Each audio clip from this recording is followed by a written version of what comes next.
The Daily Bible in chronological order. New International Version. To Perea. John chapter 10 verses 40 through 42 in Perea. Then Jesus went back across the Jordan to the place where John had been baptizing in the early days. Here he stayed, and many people came to him. They said, though John never performed a miraculous sign, all that John said about this man was true. And in that place, many believed in Jesus. The Perean ministry.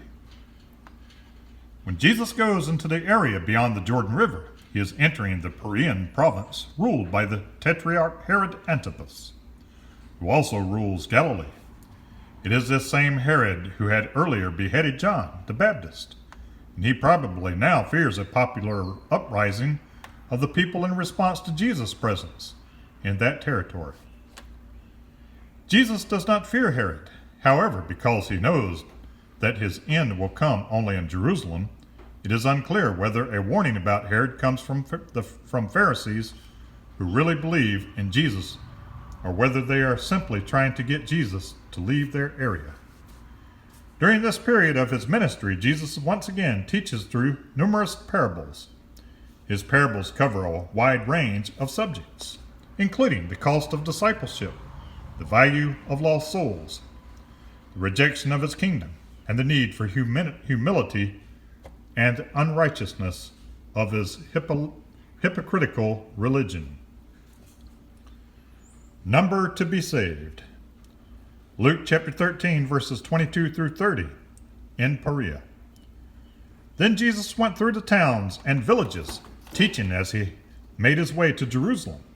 Someone asked him, Lord, are only a few people going to be saved?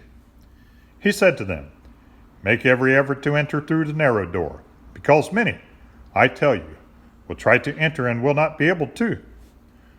Once the owner of the house gets up and closes the door, you will stand outside, knocking and pleading, Sir, open the door for us. But he will answer, I don't know you, or where you come from. Then you will say, we ate and drank with you, and you taught in our streets. But he will reply, I don't know you, or where you come from. Away from me, all you evildoers. There will be weeping there, and gnashing of teeth, when you see Abraham, Isaac, and Jacob, and all the prophets in the kingdom of God, but you yourselves thrown out. People will come from east and west, and north and south, and will take their places at the feast in the kingdom of God. Indeed, there are those who are last who will be first, and first who will be last. Jesus warned about Herod. At that time, some Pharisees came to Jesus and said to him, leave this place and go somewhere else. Herod wants to kill you. This is Luke chapter 13, verses 31 through 33. He replied, go tell that fox, I will drive out demons and heal people today and tomorrow. And on the third day, I will reach my goal. In any case, I must keep going today and tomorrow and the next day, for surely no prophet can die outside Jerusalem. Lament over Jerusalem. Luke chapter 13, verses 34 and 35. O Jerusalem, Jerusalem, you who kill the prophets and stone those sent to you. How often I have longed to gather your children together as a hen gathers her chicks under her wings, but you were not willing. Look, your house is left to you desolate. I tell you, you will not see me again until you say, blessed is he who comes in the name of the Lord. Man healed of dropsy.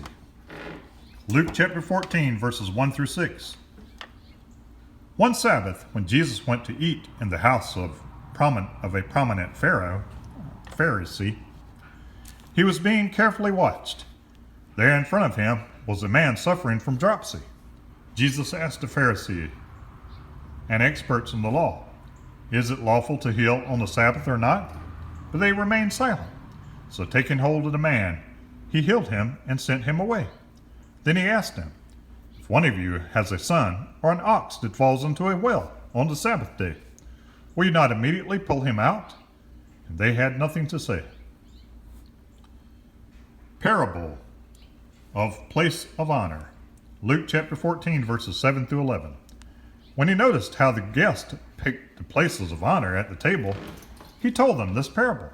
When someone invites you to a wedding feast, do not take the place of honor, where a person more distinguished than you may have been invited. If so, the host who invited both you will come to say to you, "Give this man your seat." Then, humiliated, you will have to take the least important place.